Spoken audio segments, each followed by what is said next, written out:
રાષ્ટ્રની અગ્રીમ હરોળની સહકારી સંસ્થા કૃષક ભારતી કોઓપરેટિવ લિમિટેડના કૃભકો દ્વારા આયોજિત આઝાદીના અમૃત મહોત્સવ અંતર્ગત ઓલપાડ તાલુકાના રાયણ ખાતે સહકાર પરિષદ પુરુષોત્તમ ફાર્મર્સ કોટન મંડળીના પ્રમુખ મનહરભાઈ પટેલની અધ્યક્ષતામાં યોજાયું હતું, જેમાં ખાતરનો સમતોલ ઉપયોગ અને વૈજ્ઞાનિક પદ્ધતિથી પ્રાકૃતિક ખેતી કરી જમીનની ફળદ્રુપતા કઈ રીતે વધે એ અંગે માર્ગદર્શન ખેડૂતોને પૂરું પાડવામાં આવ્યું હતું।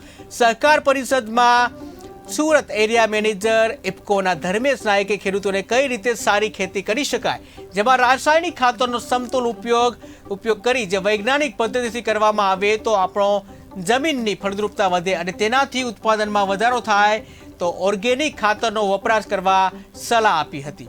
તો ખેતીમાં અભિગમ બદલીને તેમજ ડાંગર અને શેરડીના ખાતર પદ્ધતિનો ઉપયોગ સમજાવ્યો હતો, તેમજ શેરડીના પાકની આધુનિક ખેતી પદ્ધતિ, ઉત્પાદકતા વધારવાના ઉપાયો અને રોગ જીવાત પર નિયંત્રણ અંગે વિસ્તૃત માહિતી આપી હતી। પુરુષોત્તમ ફાર્મર્સના પ્રમુખ મનહરભાઈ પટેલે ખેડૂતોને ખેતી પાકમાં વધુ પડતું પાણી અને રાસાયણિક ખાતરનો વપરાશને લઈને જમીન મૃતપાય બની રહી છે, જોકે સેન્દ્રિય ખાતરનો ઉપયોગ કરીએ તો સમતોલ ખાતર અને પાણી આપીશું તો જમીન ફળદ્રુપતા વધશે અને જમીનનું પૃથ્થકરણ કરી તેમાં કયા તત્વો રહેલા છે એ પ્રમાણે ખાતર પાણી આપવા સલાહ આપી હતી। સહકાર પરિસંવાદમાં ઉપસ્થિત ખેડૂતોએ પ્રશ્નોત્તરી કરી હતી, જેમના યોગ્ય જવાબ આપી ખેતીલક્ષી માર્ગદર્શન આપવામાં આવ્યું હતું। આવનાર દિવસમાં ટેકનોલોજીનો ઉપયોગ કરી ઓછા જે ખાતરે વધુ ઉત્પાદન થાય એ દિશામાં ખેડૂતો જાગૃત થાય તેવા હેતુ સાથે સહકારી મંડળીઓ દ્વારા અવારનવાર સેમિનાર શિબિર યોજી રહ્યા છે। તો બીજી તરફ સરકાર દ્વારા અમૃત મહોત્સવની ઉજવણી કરવામાં આવી રહી છે, ત્યારે સરકાર પણ ખેડૂતોને પ્રાકૃતિક ખેતી તરફ વાળવા માટે આહ્વાન કરી રહી છે। આ પરિષદમાં વિવિધ મંડળીના પ્રમુખો અને ખેડૂતો ઉપસ્થિત રહ્યા હતા।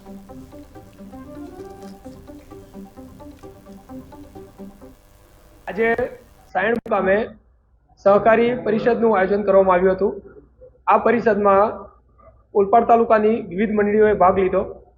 આજના કાર્યક્રમનો મુખ્ય હેતુ હતો કે જે સરકાર રાસાયણિક ખાતરો પર ઘણી બધી સબસિડી આપે છે, તે સબસિડી કેવી રીતના ધીમે ધીમે ઘટે અને એ સંજોગોમાં આપણા વિસ્તારના ખેડૂતો કઈ રીતના સારી ખેતી કરી શકે, તો તેના વિશે આજે વિસ્તારમાં ચર્ચા કરવામાં આવી હતી।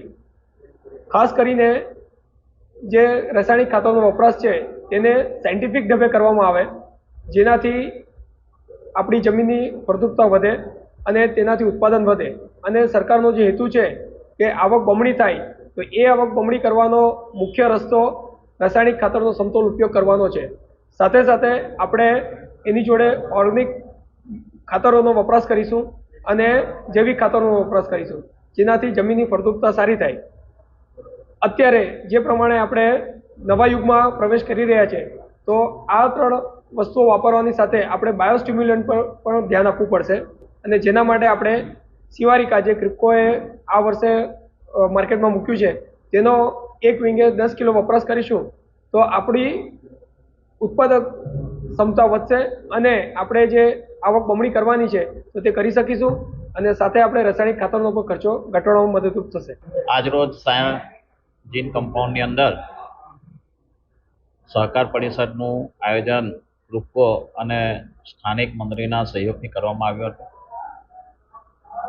આ પાક પરિસંવાદમાં આ વિસ્તારના ઘણા બધા ખેડૂતોએ ભાગ લીધો હતો। સાથે સાથે ગ્રુપોના એરિયા મેનેજર શ્રી ધર્મેશભાઈ નાયક અને એમની ટીમે આવનારા દિવસોમાં ખાતર પર મળતી સબસિડી, પાકની ફેરબદલી, પાક સંરક્ષણ અંગેના પગલાં લેવા, આ ઘણા બધી બાબતો પર એમણે પ્રકાશ પાડ્યો છે અને સાથે સાથે સરકારનો જે અમૃત મહોત્સવ કાર્યક્રમ ચાલી રહ્યો છે એ કાર્યક્રમની અંદર પ્રાકૃતિક ખેતી તરફ પણ વળવા માટે લોકોને આહ્વાન કરવામાં આવ્યું છે અને એમાં ઘણા બધા ઉપસ્થિત ખેડૂતોએ પ્રશ્નોત્તરી પણ કરી હતી અને એના સંતોષકારક જવાબ પણ ખેડૂતોને આપવામાં આવ્યા છે। આજે સાયણ મુકામે સહકારી પરિષદનું આયોજન કરવામાં આવ્યું હતું। આ પરિષદમાં ઓલપાડ તાલુકાની વિવિધ મંડળીઓએ ભાગ લીધો। આજના કાર્યક્રમનો મુખ્ય હેતુ હતો કે જે સરકાર રાસાયણિક ખાતરો પર ઘણી બધી સબસિડી આપે છે, અને સબસિડી કેવી રીતના ધીમે ધીમે ઘટે અને એ સંજોગોમાં આપણા વિસ્તારના ખેડૂતો કઈ રીતના સારી ખેતી કરી શકે, તો તેના વિશે આજે વિસ્તારમાં ચર્ચા કરવામાં આવી હતી. ખાસ કરીને જે રાસાયણિક ખાતરનો વપરાશ છે તેને સાયન્ટિફિક ઢબે કરવામાં આવે, જેનાથી આપણી જમીનની ફળદ્રુપતા વધે અને તેનાથી ઉત્પાદન વધે. અને સરકારનો જે હેતુ છે કે આવક બમણી થાય, તો એ આવક બમણી કરવાનો મુખ્ય રસ્તો રાસાયણિક ખાતરનો સમતોલ ઉપયોગ કરવાનો છે. સાથે સાથે આપણે એની જોડે ઓર્ગેનિક ખાતરોનો વપરાશ કરીશું અને જૈવિક ખાતરોનો વપરાશ કરીશું, જેનાથી જમીનની ફળદ્રુપતા સારી થાય. અત્યારે જે પ્રમાણે આપણે નવા યુગમાં પ્રવેશ કરી રહ્યા છે, તો આ ત્રણ વસ્તુઓ વાપરવાની સાથે આપણે બાયોસ્ટિમ્યુલન્ટ